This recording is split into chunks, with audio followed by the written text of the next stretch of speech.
الحمد للہ رب العالمین والعاقبۃ للمتقین والصلاة والسلام علی سید الانبیاء والمرسلین قال اللہ تعالی وتبارک فی القرآن المجید والفرقان الحمید بسم اللہ الرحمن الرحیم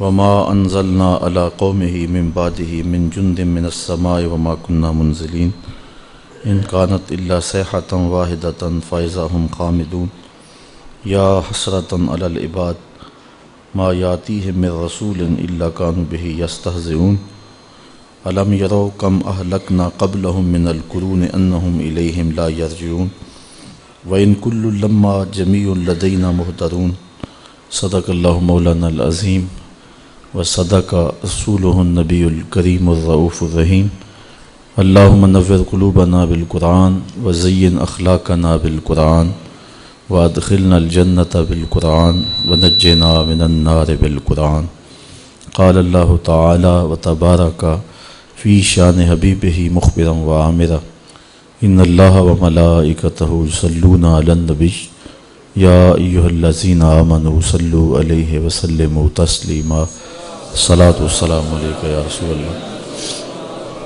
وعلی آلک واصحابک یا محبوب رب العالمین۔ تمام حمد و ثنا، تعریف و توصیف اللہ جل مجدہ الکریم کی ذات و برکات کے لیے، رسول رحمت، شفیع معظم، نبی محتشم، حضور ختم المرتبت صلی اللہ علیہ وسلم کے حضور ناز میں اپنی عقیدتوں، ارادتوں اور محبتوں کا خراج پیش کرنے کے بعد عالی مرتبت، ذی وقار علماء کرام، مہمانان محتشم، حضرات سامعین، خواتین اور مرد حضرات، بچے بوڑھے، سب کو محبت سے سلام پیش کرتا ہوں۔ اللہ آپ سب کو دنیا آخرت کی بہاریں نصیب فرمائے۔ پچھلے درس قرآن کے موقع پر سورہ یاسین سے کچھ آیات آپ کے سامنے رکھنے کی سعادت پائی تھی، اور آج اس سے آگے مضمون آپ تک پہنچانے کی کوشش ہوگی۔ اللہ تعالیٰ میری زبان پر کلمۃ الحق جاری فرمائے۔ اللہ کے وہ تین پیغمبر جنہوں نے ایک بستی میں آ کر حق کا پیغام دیا، اور لوگوں نے نہ صرف ان کی مخالفت کی بلکہ ان کو قتل کرنے پہ آمادہ ہو گئے۔ حبیب النجار اسی بستی کا رہنے والا شخص تھا۔ وہ اپنے گھر سے دوڑتا ہوا آیا اور لوگوں کو کہا کہ ان پیغمبروں کو قتل نہ کرو بلکہ ان کی اتباع کرو۔ وہ پتھر جو ان پیغمبروں پر برسنے کے لیے آمادہ تھے، وہ سارے کے سارے حبیب نجار پہ برس گئے، اور وہ شہادت کا تاج اپنے زیب تن کر چکا۔ بعد میں ان پیغمبروں کو بھی ان لوگوں نے شہید کر دیا۔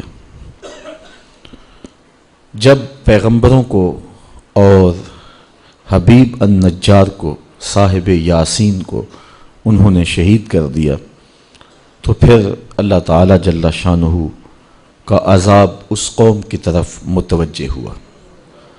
قرآن مجید کا انداز دیکھیے، ارشاد فرمایا وما انزلنا علی قومہ من بعدہ من جند من السماء وما كنا منزلین، اور ہم نے اس کے بعد اس قوم پر آسمان سے کوئی لشکر نہیں اتارا، اور نہ ہمیں وہاں کوئی لشکر اتارنا تھا۔ ان کانت الا صیحۃ واحدہ، وہ تو بس ایک ہی چیخ تھی۔ فاذا ہم خامدون، جبھی وہ بجھ کر رہ گئے۔ اس قوم کو عذاب دینے کے لیے فرشتوں کی کوئی جماعت بھیجنے کی اللہ کو ضرورت نہیں ہے، اور اللہ کہتا ہے نہ ہم بھیجنے والے ہیں، بلکہ حضرت جبریل امین آئے اور شہر میں داخل ہوئے، شہر کی دہلیز پہ قدم رکھا اور زور سے چیخ ماری۔ انبیاء اور حبیب النجار کو شہید کرنے کے بعد یہ قوم واپس جا رہی تھی۔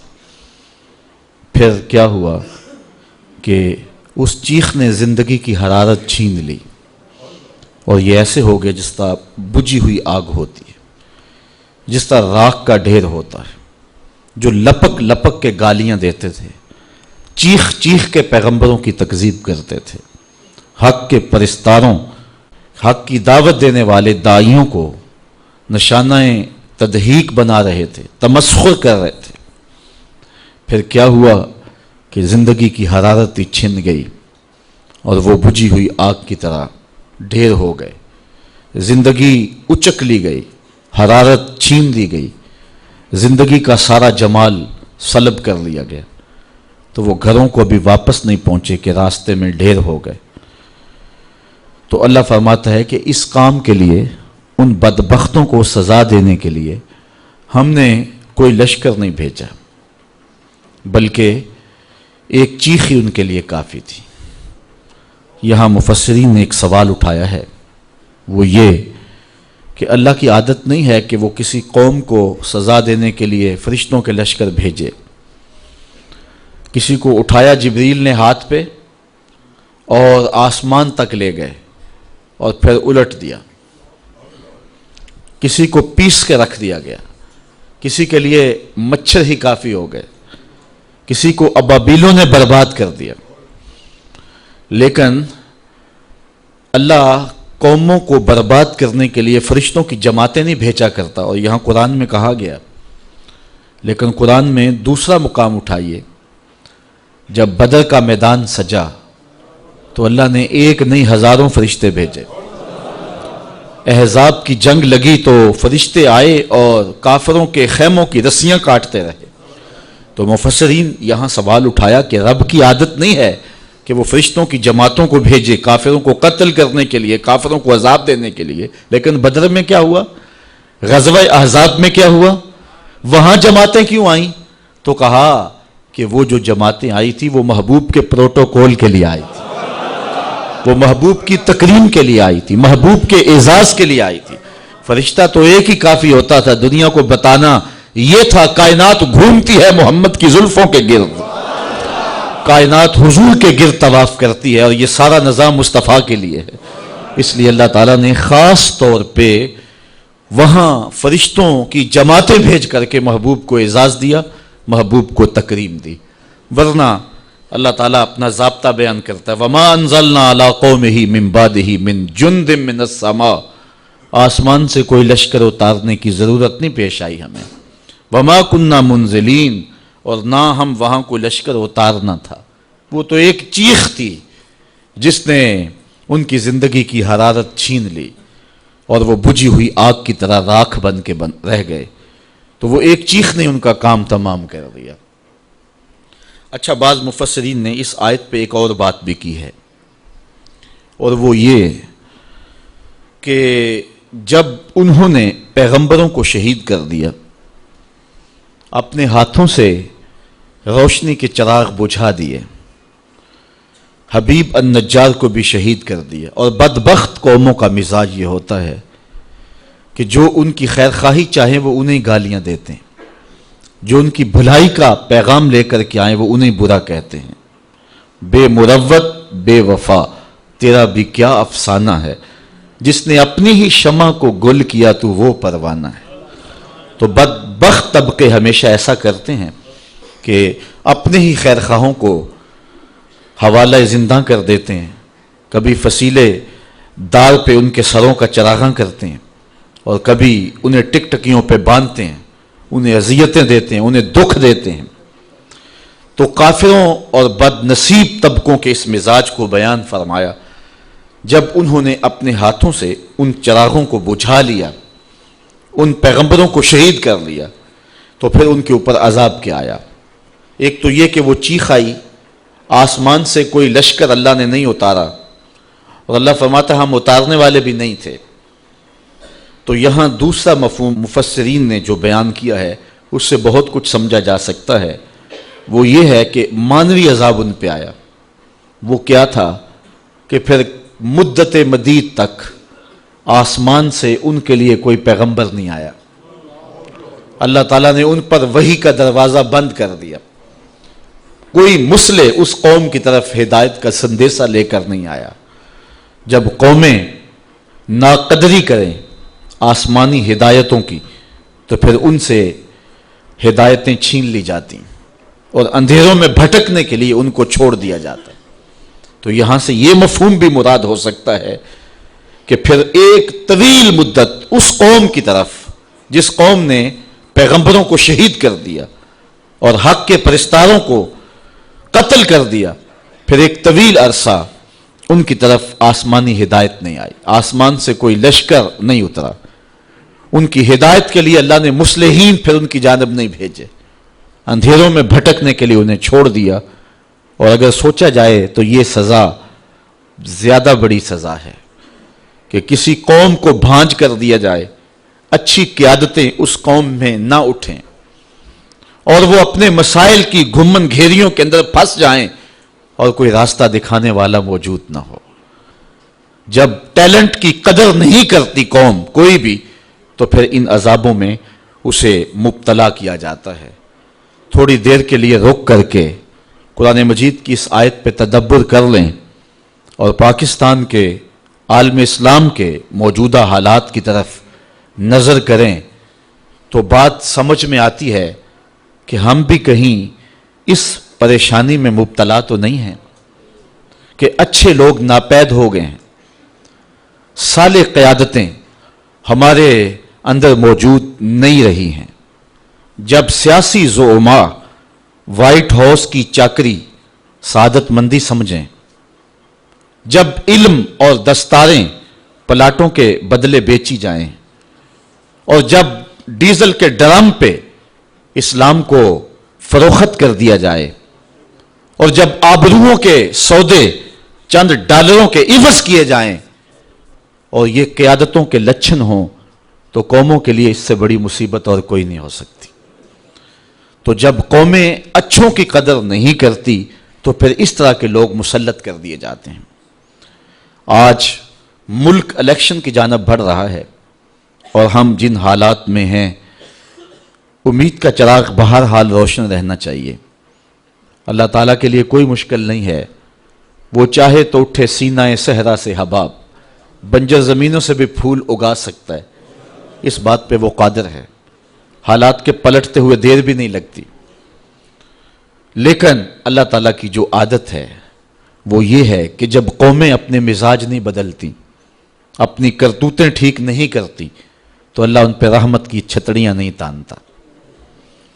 اس وقت امیدوں کے چراغ ہم ضرور روشن رکھیں، لیکن مجھے تو حالات جس طرح اب ہیں ایسے ہی دکھائی دے رہے ہیں.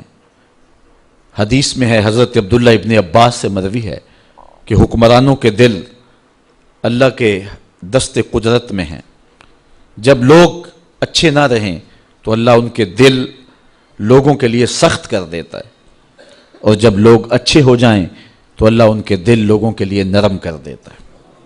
کسی نے حجاج بن یوسف سے کہا تھا کہ تو حضرت عمر کا دور حکومت دیکھا ہے، ان جیسا انداز حکمرانی کیوں اختیار نہیں کرتا. یہ وہ شخص ہے کہ حضرت حسن بصری نے کہا تھا کہ پچھلی امتوں کے لوگ اپنے سارے ظالم لے آئیں اور ایک پلڑے میں رکھ دیں، ہم حجاج بن یوسف کو ایک پلڑے میں رکھ دیں گے، اس کا پلڑا پھر بھی بھاری ہوگا. 70,000 شخص اس نے اپنے ہاتھ سے کاٹے ہیں، 90,000 لوگ اس کے حکم سے قتل ہوئے ہیں. تو کسی نے اسے کہا، جرأت کر دی، کہا کہ تو نے حضرت عمر کا زمانہ دیکھا ہے تو ان جیسا انداز حکمرانی کیوں نہیں کرتا. تو اس نے جواباً کہا تھا، تبازروا اتعمر لکم، تم ابو ذر غفاری جیسی رعایا بن جاؤ، میں عمر جیسا حکمران بن جاتا ہوں. مجھے کسی نے کہا کہ جاتے جاتے اتنے ارب روپے یہ لوگ جو ہیں وہ آخری دن لے گئے، حقیقت کیا ہے میری بحث اس پہ نہیں ہے، لیکن میں نے اس کا جواب یہ دیا کہ صاحب وہ تو اربوں روپے لے کے جا سکتے تھے، لے گئے. ہم اور کچھ نہیں کرتے تو جاتے ہوئے مسجد سے جوتا اٹھا کے لے جاتے. جو ہم کر سکتے ہیں وہ ہم کر رہے ہیں، اور جو وہ کر سکتے تھے وہ کر رہے ہیں. میں نے اپنی قبر میں جانا ہے، اپنا حساب دینا ہے، آپ نے اپنی قبر میں جانا ہے، اپنا حساب دینا ہے. قوم کو اجتماعی روشنی دینے کے لیے کوشاں بھی ہونا چاہیے، لیکن ہمیشہ خیر کا آغاز اپنی ذات اور اپنے گھر سے ہوتا ہے۔ میں اور آپ دیکھیں کہ ہم کہاں کھڑے ہیں۔ آج پوری دنیا کے اوپر ہمیں ایک سوال کا سامنا کرنا پڑتا ہے۔ لوگ ہمیں پوچھتے ہیں تمہارا عالمی قائد کون ہے؟ تو 72-73 فرقوں میں بٹی ہوئی امت کس شخص پہ انگلی رکھے کہ یہ ہمارا متفقہ قائد ہے؟ آج بٹی ہوئی یہودیت اور بٹی ہوئی عیسائیت بھی اپنا ایک مشترکہ قائد رکھتی ہے۔ آج پوپ کی بات حرف آخر ہے، لیکن ایک حرم رکھنے والے، ایک قرآن رکھنے والے، ایک رسول رکھنے والے آج کوئی ایسا شخص نہیں بتا سکتے کہ جس پہ امت متفق ہو۔ اور فرقوں اور گروہوں کے نمائندے تو آپ کو مل جائیں گے، لیکن امت کا مشترکہ قائد آپ کو نہیں ملے گا۔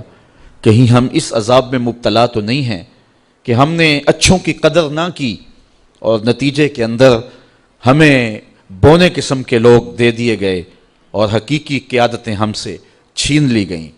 اور اگر ہم اپنی روش تبدیل نہیں کرتے ہیں تو یہ عذاب بڑھتا چلا جائے گا۔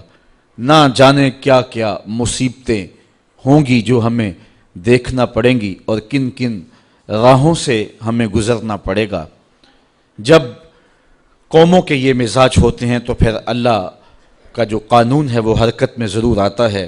تو اس قوم نے ان پیغمبروں کی تصدیق نہیں کی، ان کے دست و بازو نہیں بنے، ان کے ساتھ نہیں چلے۔ پھر کیا ہوا؟ اللہ فرماتا ہے ہم نے آسمان سے کوئی لشکر نہیں اتارا اور نہ ہم اتارنے والے تھے، بلکہ وہ ایک چیخ تھی جس چیخ نے انہیں پیس کے رکھ دیا اور وہ بجھی ہوئی آگ کی طرح ہو گئے۔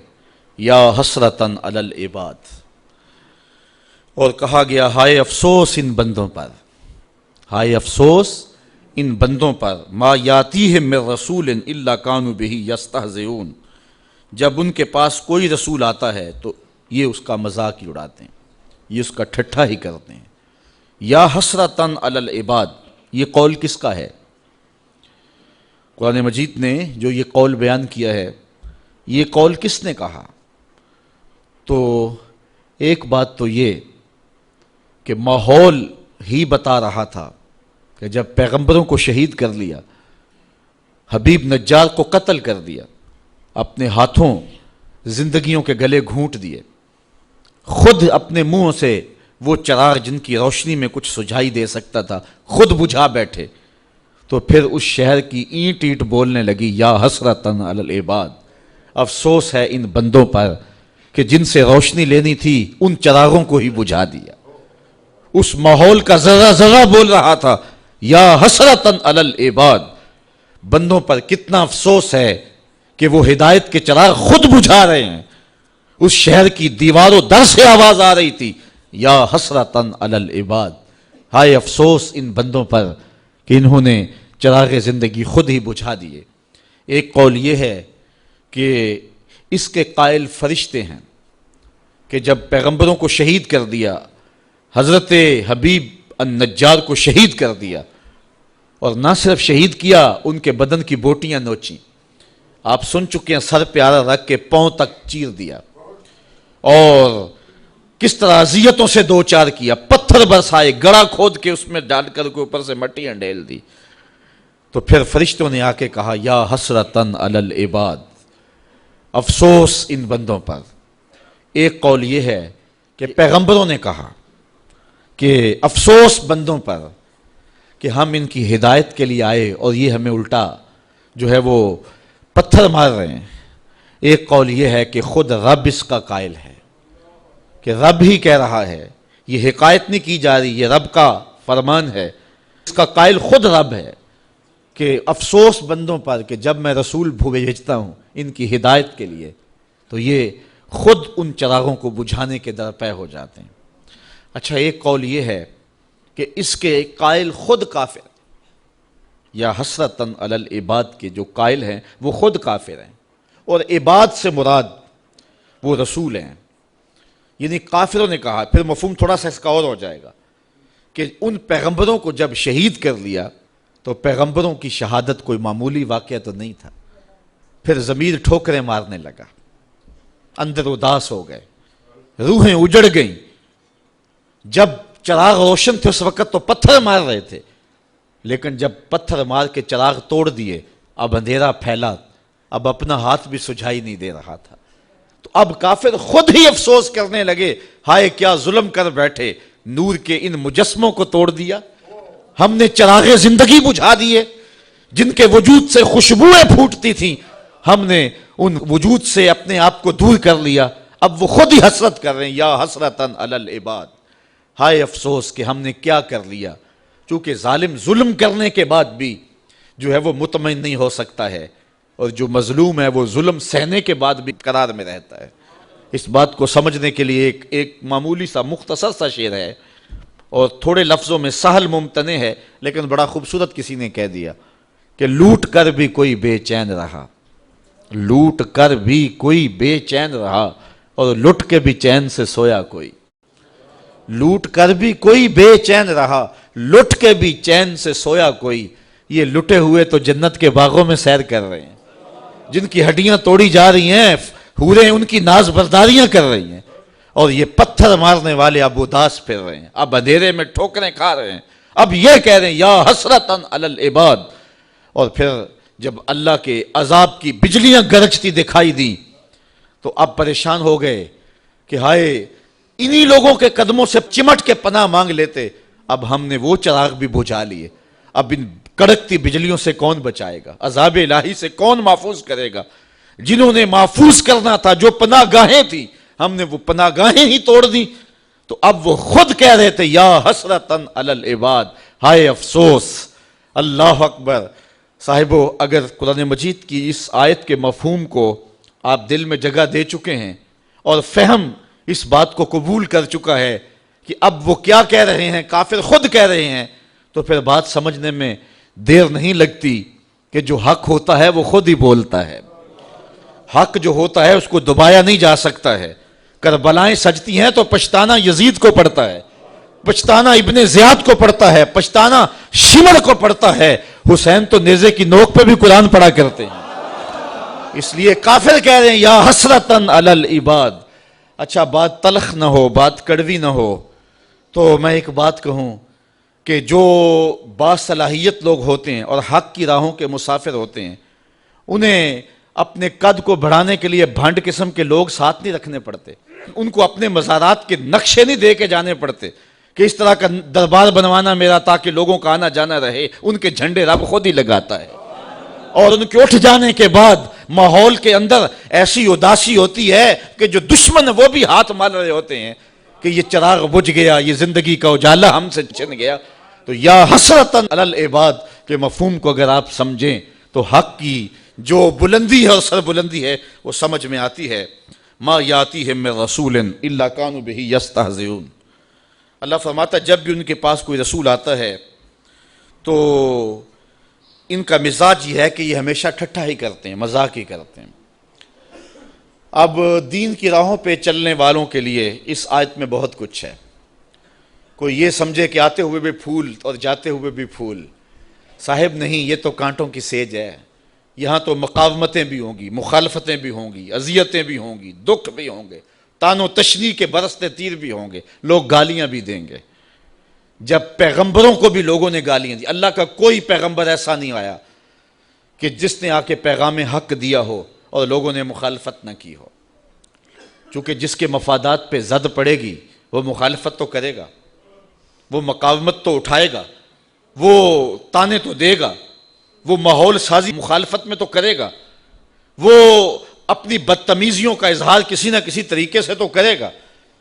تو صاحب جب پیغمبروں کو بھی لوگوں نے معاف نہیں کیا ہے، جب پاک باز ہستیوں کو جو وحی کے اجالے لے کر کے آئے ان کو بھی گالیاں لوگوں نے دی ہے، تو آج اگر مبلغ راہ حق میں تکلیف سہتا ہے تو اسے ازردہ نہیں ہونا چاہیے، بلکہ اس بات پہ خوش ہونا چاہیے کہ میں بھی پیغمبروں کی سنت ادا کر رہا ہوں. مجھے بڑی اچھی بات آج بڑی دیر کے بعد یاد آئی. ایک زمانہ تھا جب درس قرآن کا نیا نیا آغاز ہوا تو لوگوں کا رجحان ہوا، تو ہماری بستی کی حالت تو خستہ ہی تھی، لیکن کچھ لوگ جب راغب ہوئے تو ایک صاحب نے ایک شوشہ چھوڑا اور اس نے کہا کہ اس شخص کے پاس جادو ہے اور جو جادو کر کے لوگوں کو اپنے قریب کر لیتا ہے. تو میرے ایک دوست تھے پیر بھائی، تو وہ بڑے ازردہ سے ہو گئے. اب تو برداشت کی سکت سب میں ہے، چونکہ روز جو ہو رہا ہے ہمارے خلاف، تو اب تو عادت بنتی جا رہی ہے، لیکن اس زمانے میں بڑا مشکل تھا. تو اس نے کہا جی فلاں نے آپ کو جادوگر کہا ہے. تو میں نے کہا اچھا، حضور کی یہ سنت بھی ادا ہو گئی، چونکہ حضور کو بھی جادوگر کہا گیا تھا. میرے ایک استاد ہیں، وہ مجھے ایک دن آ کے کہنے لگے کہ کچھ لوگ کہتے ہیں کہ رضا ثاقب کے پاس تسخیر قلوب کا وظیفہ ہے، اور وہ صبح فجر کے وقت جب سورج چڑھا ہوا ہوتا ہے تو سورج کی جانب منہ کر کے پڑھتا ہے، اور اس کے والد صاحب نے اسے بتایا ہوا ہے. تو اتنے لوگوں کا جو ہجوم ہے اس کے پاس، یہ اس وظیفے کی وجہ سے ہے. تو میں نے کہا استاد جی اگر آپ اجازت دیں تو اس مرتبہ مصطفی اجتماع میں وہ وظیفہ بتا ہی نہ دوں سب کو. تو میں نے ان کو کہا کہ میں اس مرتبہ بتاؤں گا. تو خیر مصطفی اجتماع کے اوپر جو کیفیت تھی تو بات ادھر نہ آ سکی اور میں وہ وظیفہ نہیں بتا سکا. تو چلو آج میں بتا دیتا ہوں. وہ وظیفہ یہ ہے کہ جس نے یہ بتایا ہے کہ فجر کے بعد پڑھتے ہیں، اس کو مغالطہ لگ گیا، میں فجر کے بعد نہیں پڑھتا. وہ وظیفہ شروع ہوتا ہے ظہر کے وقت اور ختم ہوتا ہے جا کے رات 2 بجے، اور وہ ایک جگہ بیٹھ کے نہیں پڑھنا پڑتا.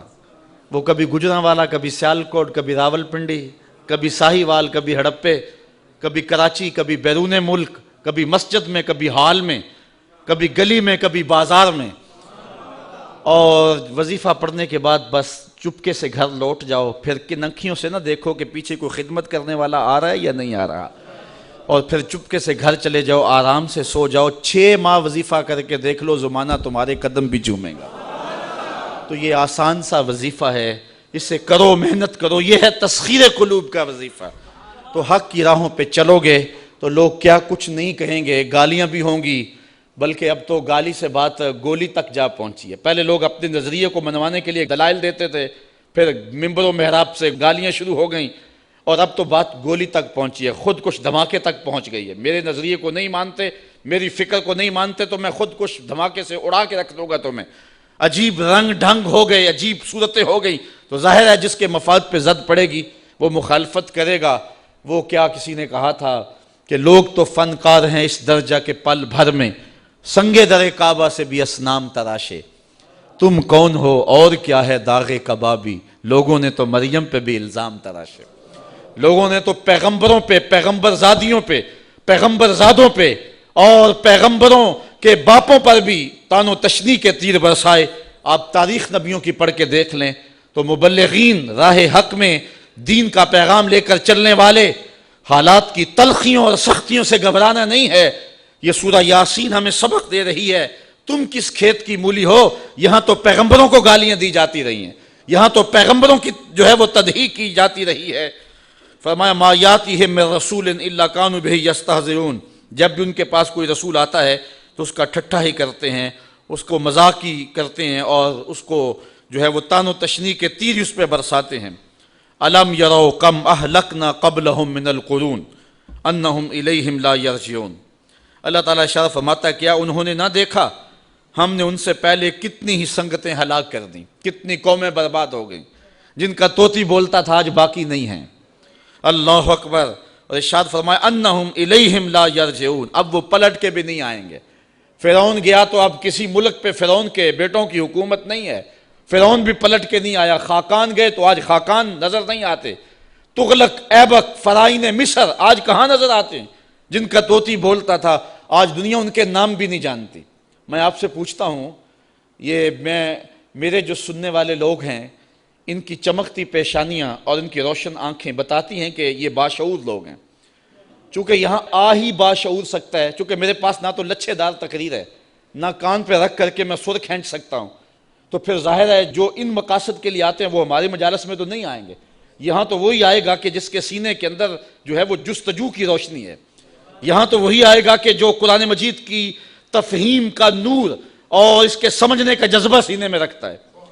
تو تاریخ کے قاری بھی ہوتے ہیں، اور علماء بھی، اہل دانش بھی، وکلاء بھی، ڈاکٹر بھی، اور پڑھے لکھے سنجیدہ متین لوگ بھی. لیکن اس کے باوجود میں اتنے اس مجمع میں جو کہ انتہائی سنجیدہ اور متین اور سمجھدار طبقہ ہے، اگر میں آپ سے پوچھوں کہ جب حضور تشریف لائے تھے تو اس زمانے میں جس شخص کا طوطی بولتا تھا، سلطنت روم کا شہنشاہ، اس دور کا اوباما کہہ لیں، اس کا نام کیا تھا؟ تو کوئی تاریخ کا تازہ مطالعہ رکھتا ہو تو شاید وہ نام بتا دے، لیکن باقیوں کو اس کا نام یاد نہیں ہوگا۔ حالانکہ اس دور کا سپرمین، اس دور کا اوباما، اچھا اس دور کے کسرا کا نام بتا دیں، اس دور کے ٹونی بلیر کا نام بتا دیں، تو شاید یہ بھی نام کوئی نہ بتا سکے۔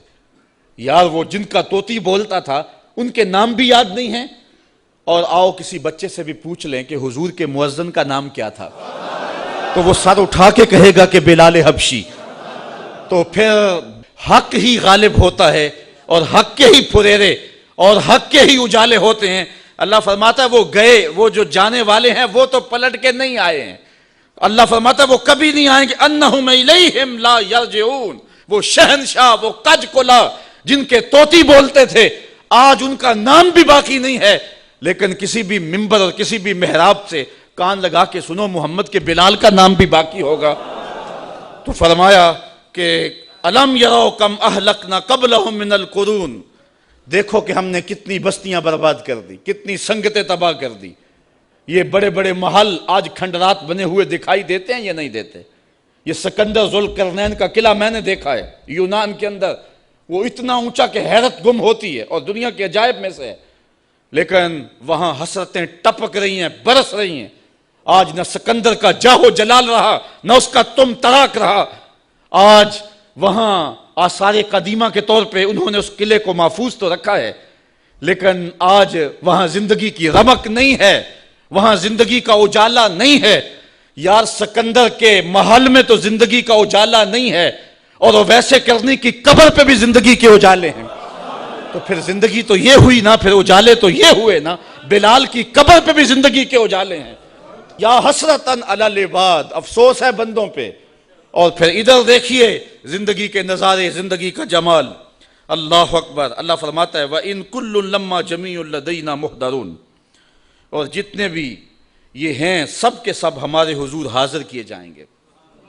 یہ جنہوں نے پیغمبروں کو شہید کیا، حبیب نجار کو قتل کیا، اب اللہ کے عذاب کا کوڑا برسا، حضرت اسرائیل علیہ السلام، حضرت جبرائیل علیہ السلام نے آ کے ایک چیخ ماری اور وہ بجھ کے رہ گئے، تو کیا کام تمام ہو گیا؟ کام ختم ہو گیا؟ کہا نہیں، ایسا نہیں ہوگا۔ پھر تو کام ختم ہو گیا کہ وہ بھی مر گئے، ایک چیخ سے برباد ہو گئے۔ سزا کیا صحیح انہوں نے، اگرچہ بہت بڑی سزا ہے، لیکن اللہ فرماتا ہے نہیں، یہ ایک عارضی سزا ہے، ابھی ایک بڑا میدان لگنے والا ہے، ترازو نصب ہوں گے، ایک میدان سجنے والا ہے، کل قیامت کا دن ہوگا۔ وَإِن كُلٌّ لَمَّا جَمِيعٌ لَدَيْنَا مُحْضَرُونَ، پھر وہ پیغمبر بھی لائے جائیں گے، حبیب نجار بھی کھڑا ہوگا، پا بجولاں یہ بھی لائے جائیں گے، اور پھر رب کا دربار ہوگا، ان کے ہاتھوں میں زنجیریں اور پاؤں میں بیڑیاں، اور ادھر حبیب نجار کے سر پہ عزتوں کا تاج، ان پیغمبروں کے سروں کے اوپر نورانی تاج اور بدن پہ نوری حلے، اور پھر ان کے عمل بھی لائے جائیں گے، ان کی تبلیغ کا بھی وزن کیا جائے گا۔ او گالیاں دینے والوں، یہ دیکھو تمہاری گالیاں اور ان کا وزن، اور پھر اس کی سزا جہنم، اور میٹھے بول بولنے والے پیغمبروں کی بولی بھی سنو، اور اس کی جو جزا ہے میرے رب نے رکھی ہے ذرا اس کو بھی دیکھو، تو پھر وہ کیا منظر ہوگا اور کیا رنگ ہوگا اور کیا جمال ہوگا۔ تو راہ حق پہ چلنے والے، اگر تیری بات کو ٹھکرا بھی دیا جاتا ہے، تیری واز کو ترک بھی کر دیا جاتا ہے، تیری گفتگو کا مذاق بھی اڑا لیا جاتا ہے، تجھے گالیاں گولیوں سے سزا بھی دی جاتی ہے، تو اس کی پرواہ نہیں کرنا۔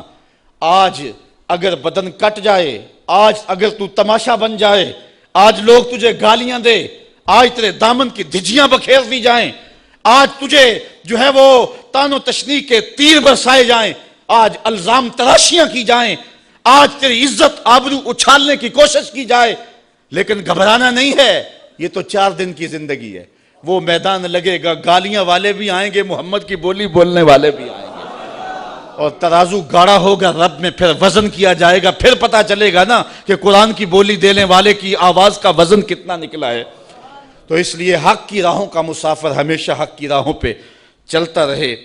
سورہ یاسین کے اندر اللہ تعالیٰ جل شانہ نے جو مضمون بیان فرمایا، بنیادی مضمون آخرت کا اس بات ہے، اور جب کوئی شخص فوت ہونے لگے تو اس کے سامنے سورہ یاسین پڑھی جاتی ہے، اس لیے نہیں پڑھی جاتی کہ اس سے جان چھڑا لیں، بلکہ سورہ یاسین سے ایمانی لیول بڑھ جاتا ہے، تیقن میں اضافہ ہو جاتا ہے، آخرت کا عقیدہ پختہ ہو جاتا ہے۔ اس لیے حکم دیا گیا کہ اس کے سامنے سورہ یاسین پڑھو کہ جب رب کے حضور پیش ہو رہا ہو تو اس کے عقیدے میں پختگیاں پیدا ہو جائیں اور معاد اور آخرت کا یقین پختہ تر ہو جائے۔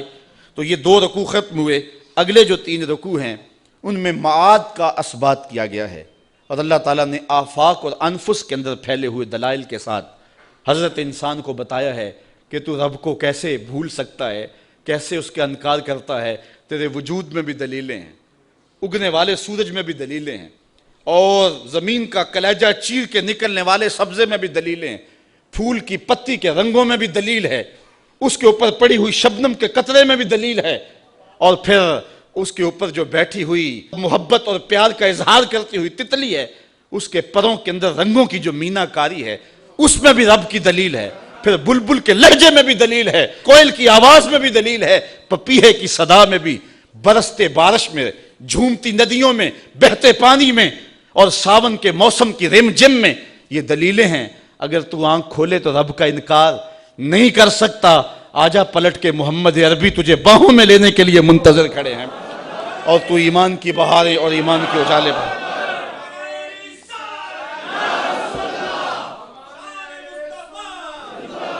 اگر میں اس مضمون کو چھیڑ لوں تو وقت کے دامن میں اتنی گنجائش نہیں ہے۔ اللہ آپ کو جزا دے، دنیا دین کی بہاریں ہم سب کا مقسوم فرمائے۔ آفاق کے ہر ہر گوشے میں قرآن سنا کر دم لینا، اب رکنا نہیں، اب تھمنا نہیں، فردوس میں جا کر دم لینا، آفاق کے ہر ہر گوشے میں قرآن سنا کر دم لینا، اب رکنا نہیں، اب تھمنا نہیں۔ بسم اللہ الرحمن الرحیم۔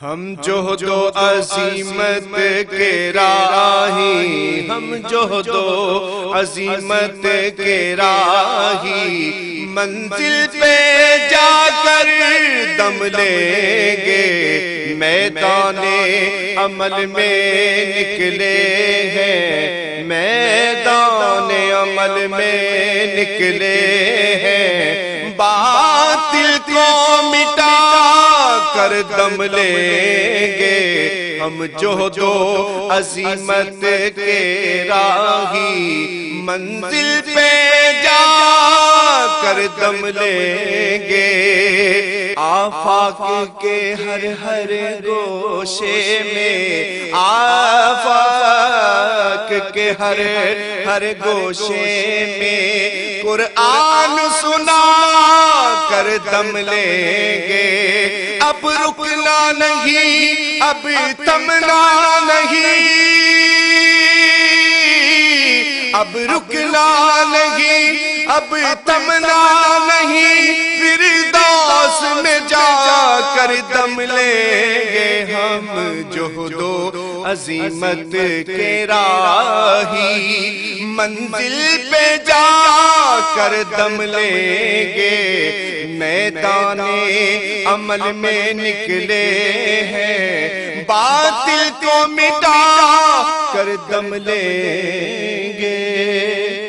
اس دارالعلوم کی ایک ایک اینٹ میں پیار بھرا ہوا ہے، درد بھرا ہوا ہے، تو اس کے لیے دعا گو رہیں، اپنے تعاون سے بھی نوازتے رہیں۔ اللہ کی توفیق سے یہ ایک مرحلہ تقریباً تکمیل کے قریب ہے۔ ہم نے چاہا یہ تھا کہ 3.5 لاکھ روپے کا ایک ستون بما اوپر والا چھت اور فرشی لینٹر جو پڑا ہے، یہ 3.5 لاکھ روپے کا ایک بنتا ہے، تو اگر ہمیں 99 لوگ مل جائیں تو یہ سارا مکمل ہو جائے، لیکن 47 لوگ ہمیں مل سکے، چونکہ 3.5 لاکھ روپے ہم نعت خواں کو دے لیتے ہیں، مدرسے کو دینا ہمارے لیے مشکل ہے، ہمارا مزاج ایسا بنا ہوا ہے۔ تو پورے ملک کے اندر اتنے لوگ ملے، اللہ ان کے رزق میں بے پناہ برکتیں عطا فرمائے۔ باقی جن لوگوں نے انفرادی طور پہ کوشش کی، 2، 5، 7، 8، 10، 20 ہزار جتنی توفیق کوئی شامل ہوئے، تو یہ اتنا کام مکمل ہوا، اور یہ تھوڑا سا حصہ ہم نے یہ کچھ قرض لے کر کے ڈالا ہے، اور آگے والا حصہ بھی ہم نے جو ہے وہ تعمیر کرنا ہے۔ جب اوپر والی چھت کا مرحلہ پہنچے گا تو ایک ستون بما چھت کے صرف 2 لاکھ روپے تک جو ہے وہ ممکن ہوگا۔ احباب اگر اس حوالے سے جو ہے وہ تعاون فرمائیں۔ جامعۃ المصطفیٰ کے جو ماہانہ اخراجات ہیں اس سلسلے کے اندر باہر سے معاونت فارم اگر وصول کر لیں، ایک بچے کا اوسط خرچہ تقریباً 1200 سے 1500 روپے تک ہے۔ اگر ایک بچے کا خرچہ اپنے ذمے لے لیں، ہمارا نمائندہ ہر مہینے وصول کر لے گا، تو یہ ایک تعاون کی صورت ہوگی۔ بہرحال جس طرح جس سے بن پڑے، اپنے مرحومین کے اصالِ ثواب کے لیے، اس کی تعمیر کے لیے آپ نے کوشاں رہنا ہے۔ جس نے ایک پائی بھی اس جامعہ کے لیے خرچ کی، اے اللہ اس کو جزائے جزیل دے۔ جس نے گزرتے ہوئے پیار کی نظر سے دیکھ بھی لیا، اس کو بھی جزائے جزیل عطا فرما۔